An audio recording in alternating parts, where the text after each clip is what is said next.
All right. And we are back with Dr. Michael Zigarelli. Thank you for being Oh, it's here. great to be on, Justin. Thanks for having me.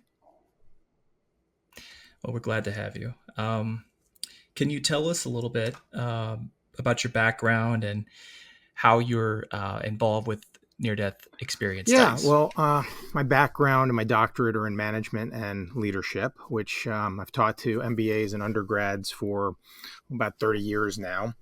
But as somebody who studies leadership for a living, one of the questions that's long interested me is sort of how people are led toward belief in God.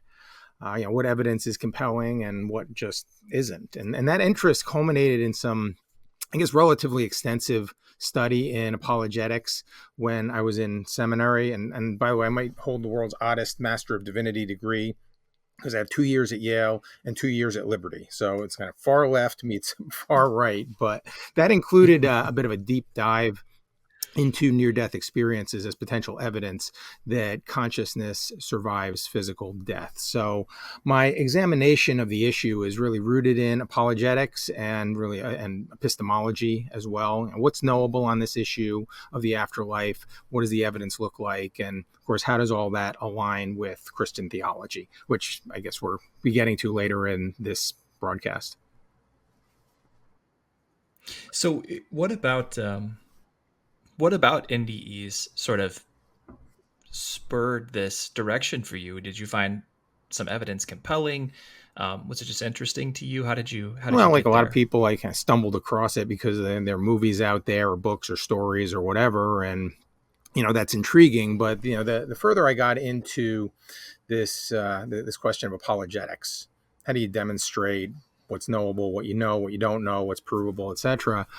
The more, I guess, I saw that the skeptics around me, the atheists, the agnostics, the people who are spiritual but not religious, just people who are more or less typical in our society, or at least the United States society, not real compelled by the Bible says. Not real compelled by this holy book, this Christian tradition, thousands of years of this is what we've always known.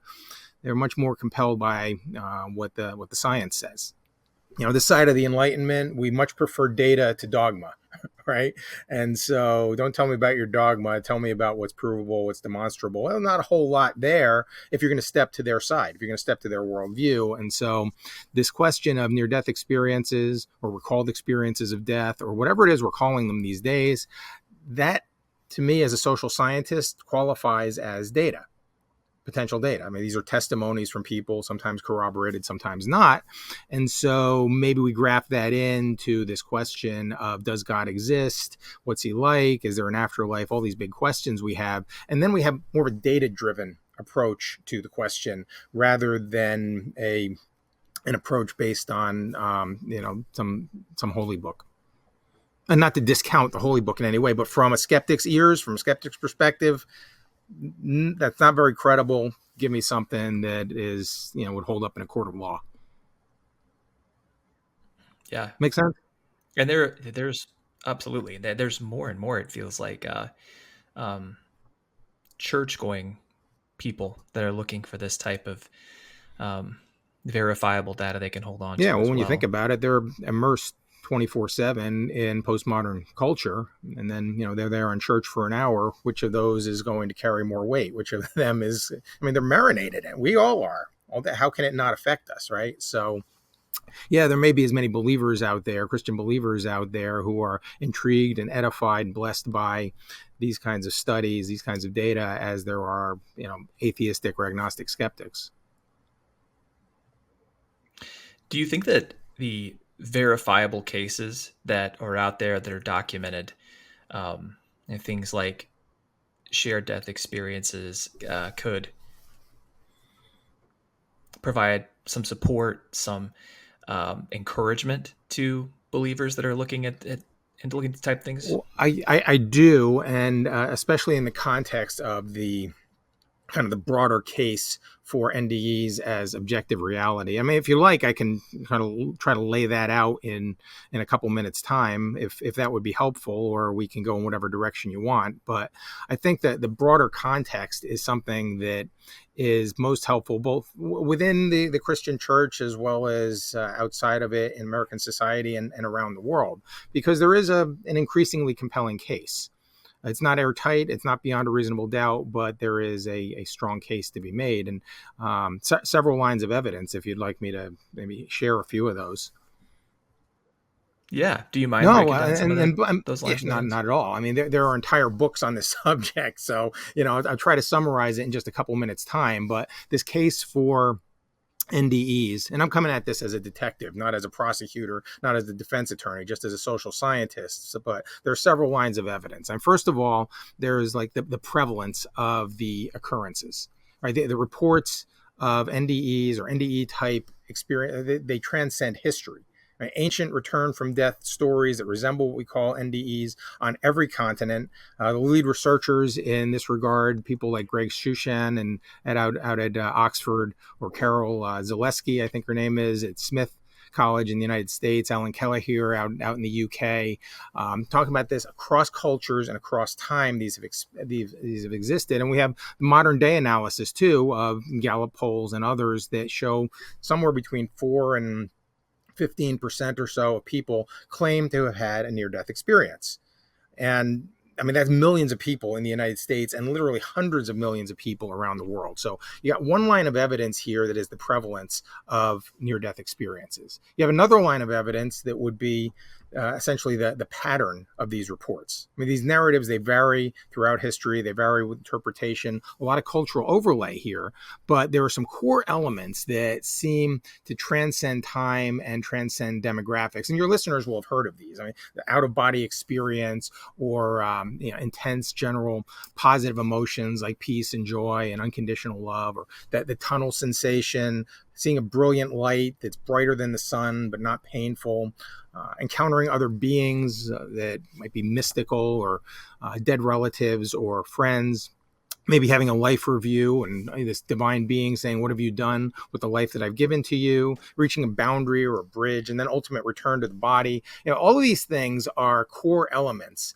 that I think Greg Shushan, he called them universal structural similarities in NDEs across time and culture. And it specifically says that the existence of broadly similar narratives from such different times, places, and cultural linguistic backgrounds points to pre-cultural origins of NDEs. So it's something that's not dependent on culture, but we have these other characteristics, these core elements that transcend time and place and culture. So you have the prevalence of these, you have the consistent pattern of near-death experiences as two lines of evidence.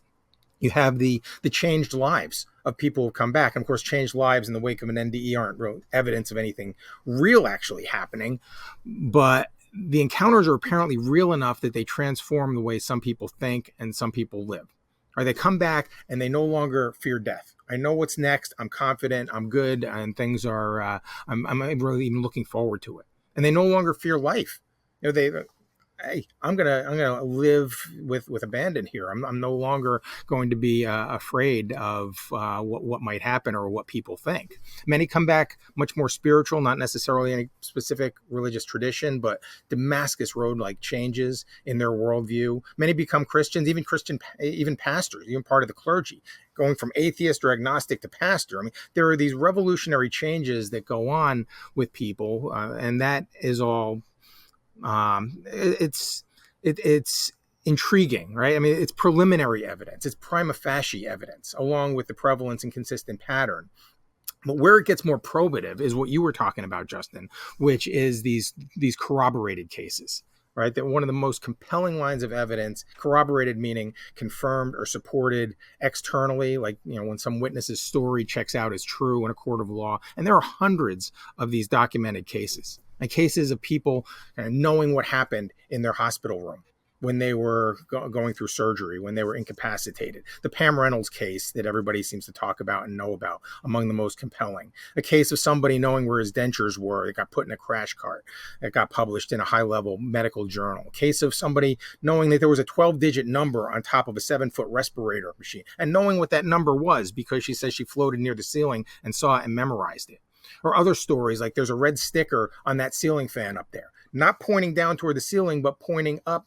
I'm pointing toward the floor, but pointing up toward the ceiling. And she was correct about that, knowing that there was a 1985 quarter that's sitting on top of a cabinet in the operating room, something like, or what doctors are wearing or saying, or what music was playing, or what equipment was used, or all these corroborated cases within the area where the person was incapacitated, like a hospital room, as well as outside of it. I floated outside the hospital and I saw this shoe, this blue shoe, a man's shoe. It's got a wear mark over the toe, and the shoelace is tucked under the heel. It's on the 3rd floor window ledge.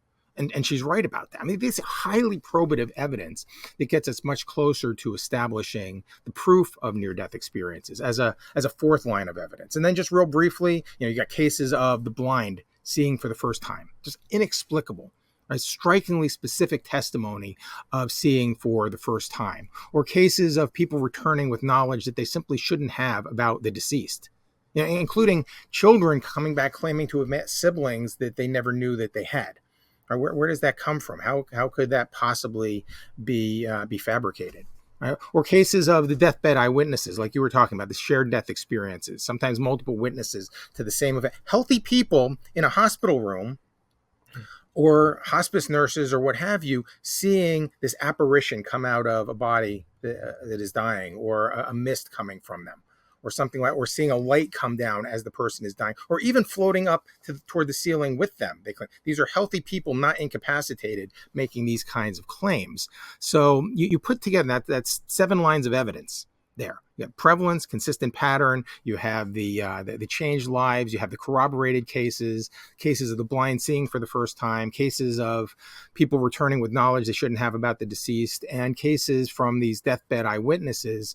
And these have been accelerating since the advent of CPR in the 1950s and other techniques that bring people back from the brink. So overall, this cumulative case is more credible than many people think it might be, and seemingly it's kind of at that threshold of more likely than not, preponderance of the evidence that at least some of these near-death experiences are reports of actual events. Yeah, I love the way you said that at the end. That's the evidence pointing to more likely than not. I think it's difficult for a lot of just materialist researchers to look at this because the explanations aren't there. When we talk about the shared death experiences, Dr. Rowlett actually told us about one where the children of the person who was passing away actually saw some of their life review, which is And a little insane. scary, mind you. I mean, who among us would want our Yeah, children to yeah. see that? Right. No, definitely not. Well, let me ask you this, because from obviously from your perspective, I want to know what in these NDEs do you believe syncs with Christian theology, and what may not? Mm-hmm. Yeah. Okay. Well, let's see. If NDEs are real, and let's start with that premise there. Veridical is the technical term for this, right? And it's becoming harder and harder to say that none of them are real, or that there are internal explanations for all of them. But if they're real, then there are several implications that follow for Christian theology. So one of them would be that there is, in fact, a supernatural realm. There is, in fact, a world beyond our own world. And frankly, for that to be false, that there's no supernatural realm, that would mean that all of these NDEs would have to be false, or fabricated, or just dreams or hallucinations or something like that. So one implication is that there's a supernatural realm that aligns with Christian theology. Another implication is that there's a supernatural being out there of light and unconditional love. This is the most common element in these reports, dating back to Moody's study in 1975. So that's a second implication. Third one might be that there is, in fact, an afterlife, at least for human beings. right? That consciousness really does survive physical death, that there is in fact a duality of the mind and the body, and that in fact there may be heavenly and hellish trajectories for us after our physical body passes away. I mean, each of these three here, the supernatural realm, the supreme being of light and love, the afterlife for human beings, each of those comports with Christian theology, though I think they're probably more of an affirmation of theism than they are of Christianity in particular. But then there are these two other kind of emerging implications that are a little more aligned with Christian theology. One is the existence of Jesus as a supernatural being and as an intercessor. NDEs often include meeting Jesus. About a third of them, this is Bruce Grayson's conclusion, about a third of them, Western NDEs, where a divine being is encountered, the person says that it was Jesus that they encountered. So that's developing evidence there. And also we're getting some clues to the meaning of life. I mean, why we're here in the first place and what matters most from these life reviews, where people say not only was their life reviewed by somebody who wasn't judging them, by somebody who expressed nothing but love, but they said, here's what really matters. Relationship with people, loving people, caring for people, how well you served people. We're going through this life review of everything that's happened, how we felt about it and how they felt about it. And it's exceedingly humbling to these people. And that what they come back with is, what you need to be doing is just caring for the person next to you, right? Forget your resume, forget what your LinkedIn profile looks like, forget, how many friends, followers, whatever that you have. That's not what matters to this supreme being. Now, all this is testimonial evidence, is not corroborated. So, given the nature of it, can't prove that, God is there, can't prove that Jesus is really there, but there's an overwhelming amount of testimony along these lines. So there appears to be, bottom line here, considerable congruence between the prevailing storylines of near-death experiences and some of the major tenets of the Christian faith. And that's a finding that should be of great apologetic import if the corroborated evidence continues to move toward beyond a reasonable doubt. However, there also happens to be some noteworthy incongruence as well, and that's probably something we should explore also. Well, I don't want to put you on the spot with a question like this, but do you think that it's unreasonable that some denominations and individuals, I guess, specifically are resistant to considering this? Because if obviously you read something that's incongruent with your theology, then some people will just, be unwilling to listen to that. Yeah, and there are a couple significant misalignments or incongruencies, right? And that's one of the reasons that some Christians push back against it. I want one of those tensions between NDEs and Christian theology is that there's this question of who actually gets into heaven, right? Those who are reporting blissful or euphoric near-death experiences are seemingly on the trajectory to some paradise, right? They come from all different worldviews and belief systems. I have a quote here from the Handbook on Near-Death Experiences. Janice Minor Holden is I think the author of this particular chapter. And summarizing the evidence, she says that people of every religious affiliation have reported NDEs, including Buddhists, Christians of all denominations, Hindus, indigenous religious adherents, Jews, and Muslims. Religious non-adherents have also reported NDEs, including agnostics, atheists, people who describe themselves as spiritual but not affiliated with organized religion. Several researchers have found no relationship between the NDEers' religious affiliation or non-affiliation prior to their NDEs and either the incidence, contents, or depth of those of that experience. And so that's a little troubling. It sounds like universalism to some extent, and that's obviously a misalignment with Christian theology. And some of them will rightly point out that these people were not necessarily in heaven, so it doesn't mean they'll get there in the end. At the same time, I've not heard too many, turn or burn type reports, people being sent back from a blissful NDE saying that the message was follow me or else. So, I mean, this is one tension with Christian theology. Right, is that who really gets into heaven? Christian theology might point in a little different direction than what the data from the NDE is showing. And the other tension, just real briefly, is whether there's some sort of post-mortem opportunity that exists for people to accept Jesus as Savior and be rescued from an eternity apart from God. And Christian theology all the major branches. Right? Protestantism, Catholicism, Orthodox Christianity claims that putting faith in Jesus for salvation is a pre-mortem decision, before we die. But some NDEs offer testimony of people in hellish type situations crying out to God or Jesus at some point and being rescued.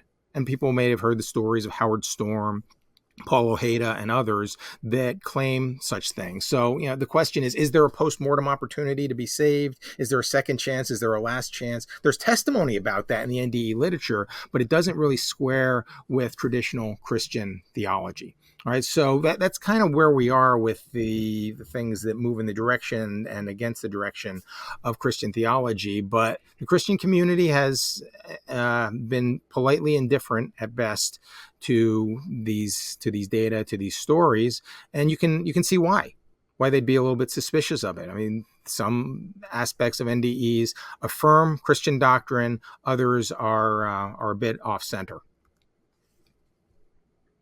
Yeah, you mentioned Howard Storm. That's the first thing that I thought of in this conversation. Is um, I was first made aware of him through Eric Huffman's podcast, where he had just his testimony um, and what he experienced, which is a very different picture of hell than what most people imagine from a Christian Mm. background.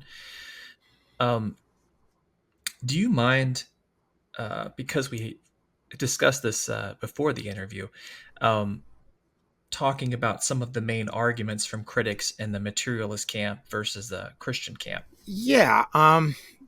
Well, the arguments in the Christian camp, I just kind of went through a few of those. I mean, they're concerned about the misalignment between the NDE data and Christian theology on the afterlife, right? On soteriology, who gets in, who's not in, can you get in afterwards? Those sorts of things. That's where there's tension there. Where materialists, naturalists, atheists, and more than a few scientists out there are pushing back. I mean, they're claiming that Rene Descartes was just plain wrong when talking about dualism, right? The naturalists will say that the brain and the mind are one thing, not two, the way Descartes and others have claimed. One thing that works together, the brain and the mind, and one thing that ultimately dies together, and then that's the end of us. Right? And they seek to explain NDEs in naturalistic terms, not supernatural ones. Either this is the product of a dying brain, or your anesthesia was wearing off, or it's a dream, or it's a hallucination, or it's something else that we don't know what's going on, but it's not supernatural. Now, there's a spirited debate, though, in the neuroscience community about this whole subject. Dr. Sam Parnia of NYU Med School has a book coming out on this. I think is this week. He's got a book coming out on this. He's been a lead researcher in a number of these studies in high-level peer-reviewed journals, real expert on the matter. He's going to be laying out all the evidence there. Dr. Eben Alexander, who I think you've had on the show, an acclaimed brain surgeon who himself had an NDE, has also laid out the arguments on both sides. But the bottom line for materialists, naturalists, atheists, of course, is that when it comes to NDEs, the natural explanations are strong and scientific. The supernatural evidence, they'd say, is essentially non-existent. And I hope I'm doing justice to their central point. I don't want to create a straw man argument or undersell the merits of their case, but that's how I understand it. Do you think that these findings, because it continues to pile up over the years, because more and more researchers, that was something Dr. Grayson, I asked him what he was going to be working on in the future, and he said there are so many younger PhDs underneath me that have research ideas. I'm just going to guide them. Do you think there needs to be a point where Christian theology adapts to these findings, or is it okay to just kind of separate these two worlds and compartmentalize it a little bit? Do I believe that Christian theology has to adapt to it? That's essentially your question here? Yes, sir. Adapt is not really a term that I would use. I think that all truth is God's truth, right? And so what we need to do in the Christian community, I think, is recognize that we can learn from science. We can learn from social science. We can learn from data. We can learn from observation. I mean, God created science. God created our ability to study, to learn, to observe, to draw inferences, and so on. And not be afraid of where that leads. I think it's the sort of thing that I mean, if you go back to the 17th century, this was really the problem that Galileo ran into.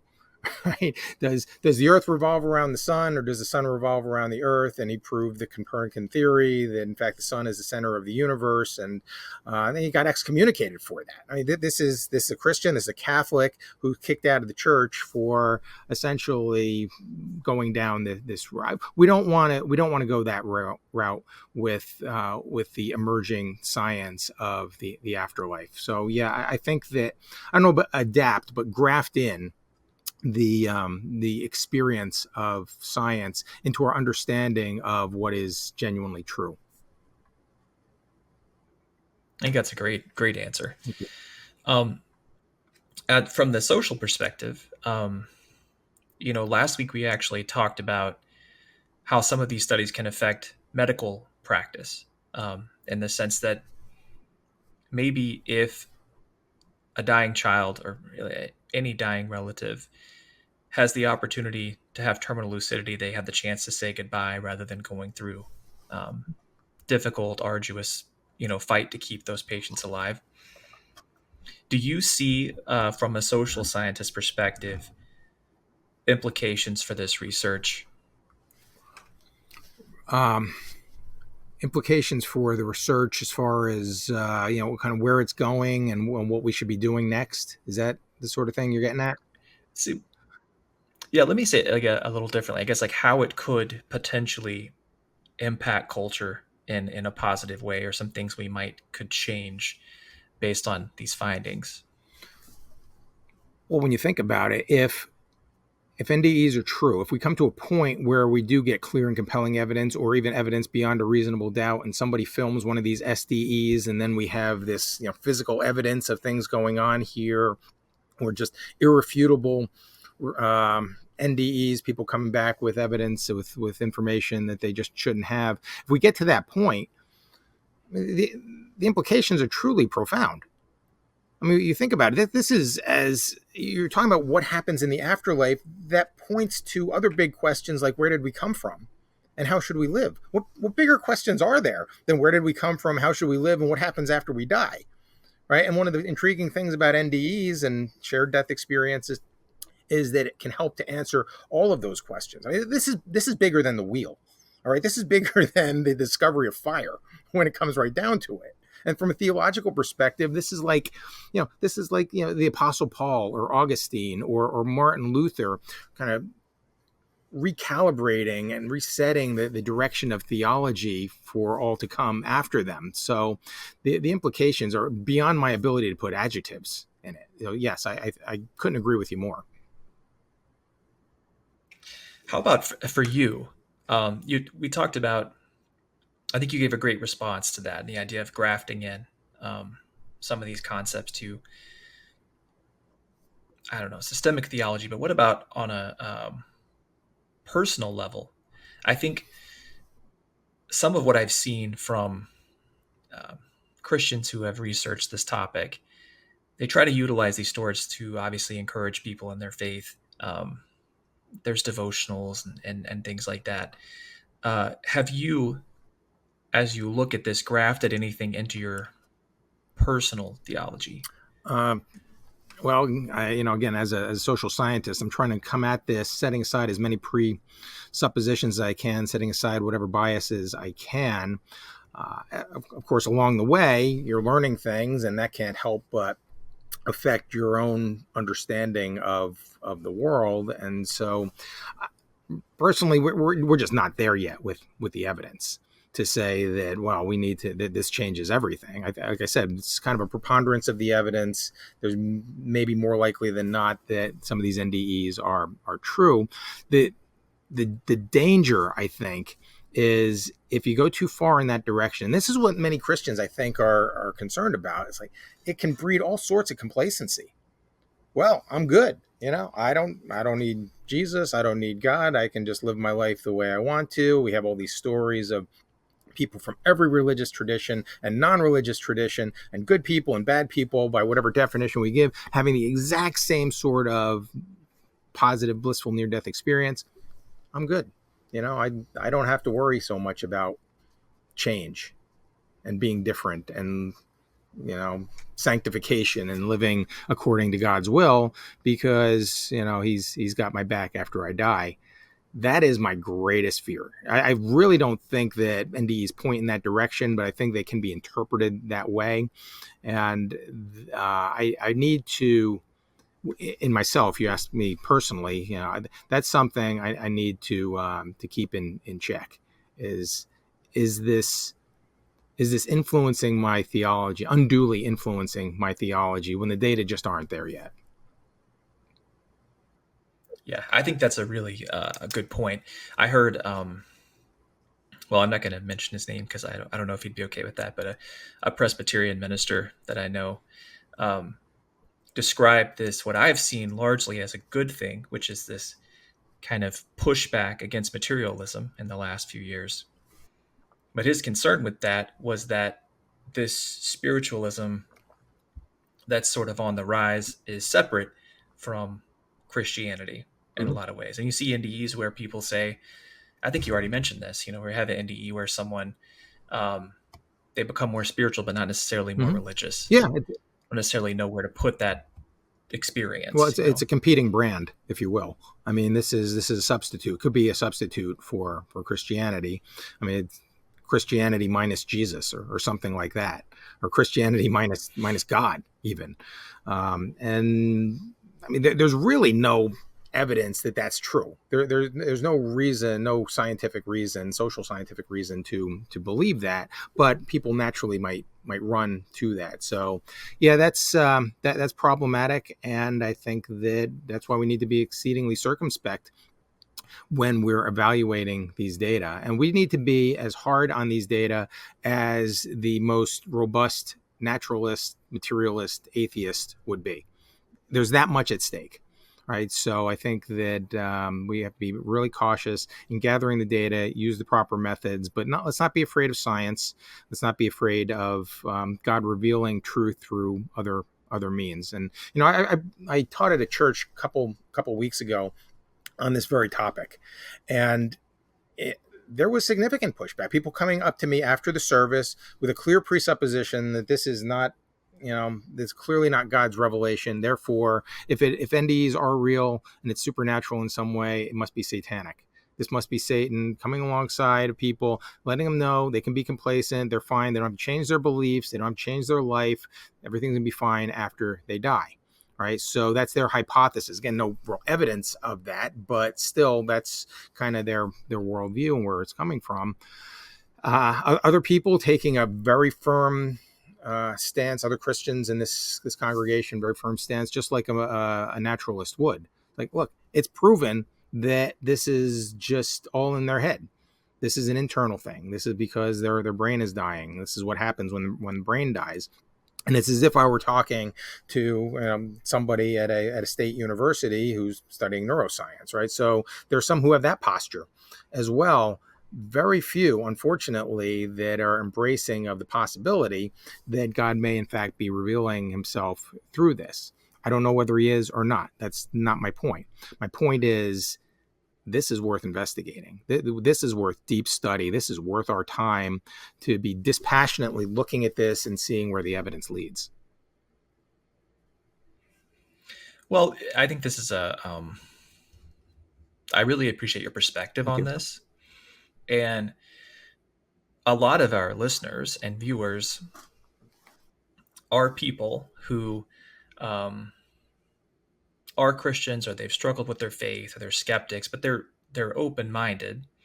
And I'm wondering, besides yourself, if you have any names you can throw out there that they can look into as far as Christians who are studying and offering insight into Christian theology from Mm-hmm. this perspective of near death experiences, out of body Yeah. experiences.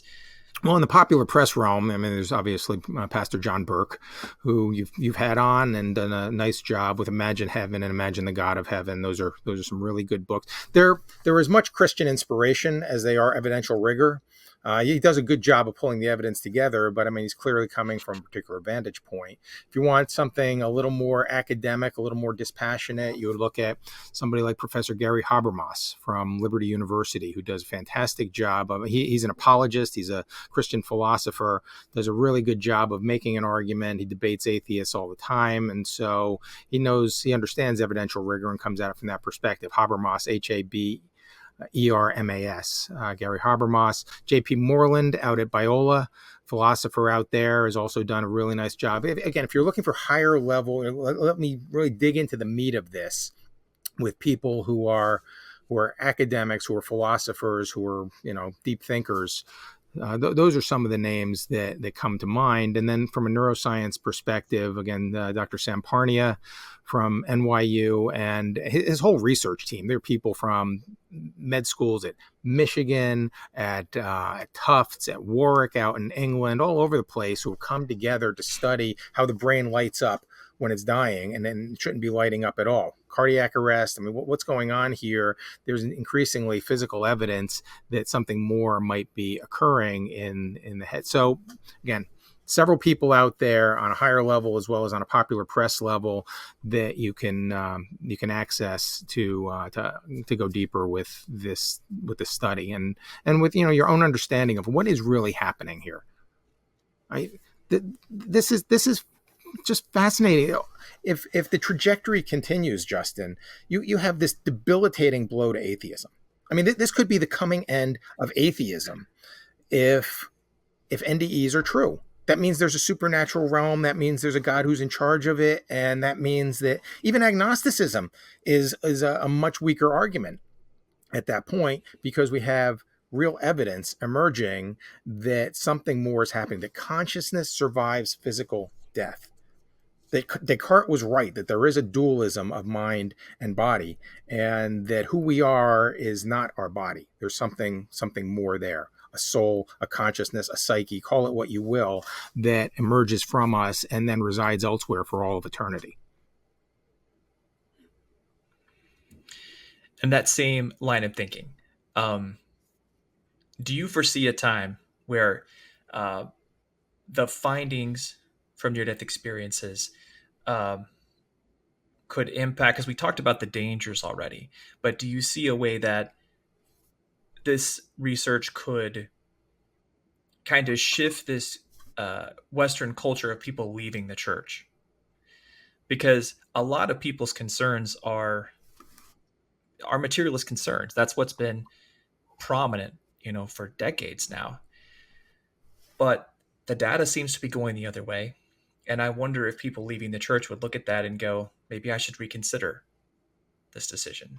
It's certainly possible. The evidence, sort of the totality of evidence right now, I don't know that it would lead people necessarily back to church. It would lead them toward a theism, not atheism, but toward theism and toward belief in something more than what we observe around us. And so the natural question would become, if there is a heaven, how do I get there? And that's a golden opportunity for anybody who claims to know, any pastor out there, any theologian out there who claims to know that this is what is beyond this realm. NDEs, SDEs kind of get us to a point where we're more open to the question of what happens after we die.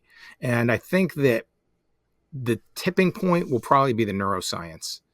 Will probably be the Samparnias of the world, who are kind of showing that there are brain markers that are associated with this, rather than it just being somebody's testimony. And yeah, the corroboration is cool, but look, we can actually measure what's going on here. I think that, again, post-Enlightenment, we find data and science to be quite compelling. And so the more of those people who are speaking in this direction, I think the more credible NDEs seem and the more likely people are to then get off the fence and their spirituality, and try to understand who is this God and what does he want from me. I don't know if that translates into more people in the pews necessarily, but it Yeah. does, I think, translate into more people or fewer people being agnostic and atheistic. Yeah. Which sounds, I mean, at least from the way things have been going, like a positive direction. Um, but I've been curious about that for a long time. It's not obviously the subject of this podcast. We really want to talk about consciousness, but to me, it's fascinating that every day we're gaining more evidence that there is this very distinct dualism. That the that consciousness, the mind and brain are different things, and it's hard to understand how somebody would see that and say, well, I just don't see enough evidence um, Mhm. for the existence of consciousness outside the brain. But anyway, Well, not let me ask you this. yeah, yeah. Oh, I go said ahead. Go ahead. people remain atheistic and agnostic, even though they saw Jesus. So, maybe they could resist anything. You could see people do miracles and still say there is no God, I guess. So it's maybe the human condition. At the same time, I think the tide has turned a bit. I think that it increasingly atheism may be the weaker argument here, as you're saying. Well, let me ask you this. I think you've already answered this a little bit, but are there any studies or upcoming projects that you are excited about or you think will be impactful? Yeah, well, like I said, there's the neuroscience, there's the brain research that's going on that well beyond my expertise, but that's certainly worth following. And but what I'd really like to see personally, more studies on distressing near death experiences, these hellish type things, and whether people who have them really have anything in common. I mean, that could be quite powerful in our understanding of maybe who goes where after physical death. And it's very tough to collect those data, but it would be, I think that would be a worthwhile study to start pursuing. I'd like to see more studies on shared death experiences, these deathbed eyewitness accounts of the supernatural as someone passes away. And I think the hospice literature is probably going to lead the way in that. Right, because again, these are healthy people who are witnessing something, not people who are incapacitated or have anesthesia or anything like that. They're witnessing something, sometimes collectively, and they're reporting on it. So I think that would be a worthwhile next pursuit as well. I'm shopping around a book proposal to delve more deeply into the case for the afterlife and how that informs theology. It's critically important, I think, that we learn from the science, as I've been saying here. But like I said, it's an exciting development in human history. Right? And it's such an understatement. I mean, if NDEs are real, like I said, it's a bigger discovery than almost anything that human beings have discovered throughout the millennia. All right. And again, for my Christian friends out there, um, thoughtful examination of near death experiences will deepen, not destabilize Christian theology. A Christian should not shun this examination. We need to lean into it. We need to learn what we can, recognizing again that all truth ultimately is God's truth. So I hope that answers your question on some level, but those are the directions I think that would be most fruitful for us. Yeah, I think that's really helpful. Um, you mentioned that you recently had a speaking engagement. Yeah, I speak about Is that something you do commonly? Do you do engagements with this kind of from conversation, from or time to time. I mean, this article that you stumbled across only came out in February. This Christian Scholars Review article, and so things have been accelerating a little bit since then. But whether it's preaching in a church or whether it is podcasts or just other talks that I get to give, it's I'm not really out there taking sides. I don't know if people are looking for polemics, if people are looking for, well, the evidence is there and here's how to prove X, Y, or Z. That's just not where I am with this. I am somebody who's curious, learning, and then passing along what I've learned. So yeah, I'm happy to talk to pretty much anybody about this and learn from anybody that I can. and speaking with talking with anybody, um, do you invite people to reach out to you with thoughts on this, or I mean, are you Oh, I'd love to engage busy on at it. this Like I point? said, this is just all emerging, and it's the possibilities are unlimited here.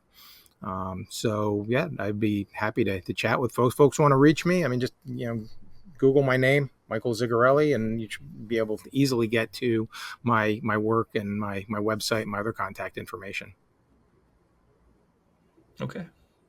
Well, I don't want to. I want to be respectful of your time. We appreciate you doing this a lot. I love hearing. Um,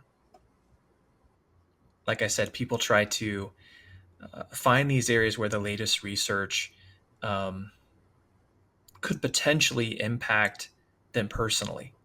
Because the biggest thing for us is the research is there, and like you said, it'd be bigger than anything else in the history of mankind to find that this is reality.